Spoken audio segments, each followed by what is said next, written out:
ಮತ್ತೆ ರಾಜ್ಯಪಾಲರಾಗೂ ಕೂಡ ಕೆಲಸ ಮಾಡಿದ್ರು. ಮಹಾರಾಷ್ಟ್ರದ ರಾಜ್ಯಪಾಲರಾಗಿ ಕೆಲಸ ಮಾಡಿದ್ರು. ನಾನು ಅವರು ರಾಜ್ಯಪಾಲರಾಗಿದ್ದ ಸಂದರ್ಭದಲ್ಲಿ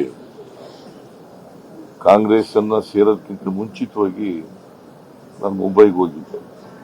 ನಾನು, ಮಾದೇವಪ್ಪ, ಇಬ್ರಾಹಿಮು ನಾವೆಲ್ಲರೂ ಕೂಡ ಮುಂಬೈಗೆ ಹೋಗಿದ್ದೆ. ನಾವು ಅವ್ರಿಗೆ ತಿಳಿಸಕ್ಕೋಸ್ಕರ ಹೋಗಿದ್ದೆ, ನಾನು ಕಾಂಗ್ರೆಸ್ ಸೇರ್ಕೊತೀನಿ ಅಂತೇಳಿ ತಿಳಿಸ್ಲಿಕ್ಕೆ.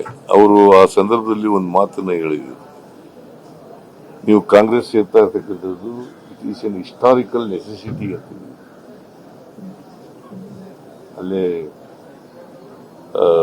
ರಾಜಭವನದಲ್ಲಿ ಊಟ ಮಾಡಿ ಬಹಳ ಹೊತ್ತು ಇದ್ದು ಅವ್ರ ಜೊತೆಯಲ್ಲಿ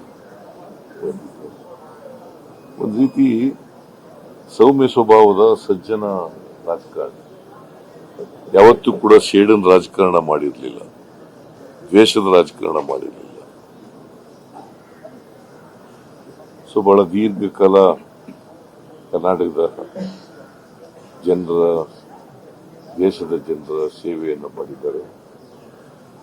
ಅದರಿಂದ ಕರ್ನಾಟಕದ ರಾಜಕಾರಣ ಒಬ್ಬ ಒಳ್ಳೆ ವಾಗ್ಮಿಯನ್ನ, ಸಂಸ್ಕೃತವನ್ನ ಕಳ್ಕೊಂಡದ್ದಾಗಿದೆ.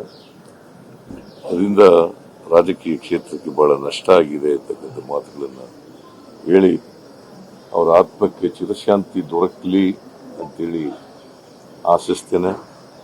ಮತ್ತೆ ಅವರ ಕುಟುಂಬ ವರ್ಗದವರಿಗೆ, ಅವರ ಅಭಿಮಾನಿಗಳಿಗೆ ಅವರ ಸಾವಿನ ದುಃಖವನ್ನು ಭರಿಸ್ತಕ್ಕಂಥ ಶಕ್ತಿ ಕೊಡಲಿ ಅಂತ ಹೇಳಿ ದೇವರಲ್ಲಿ ಪ್ರಾರ್ಥನೆಯನ್ನು ಮಾಡ್ತೀನಿ.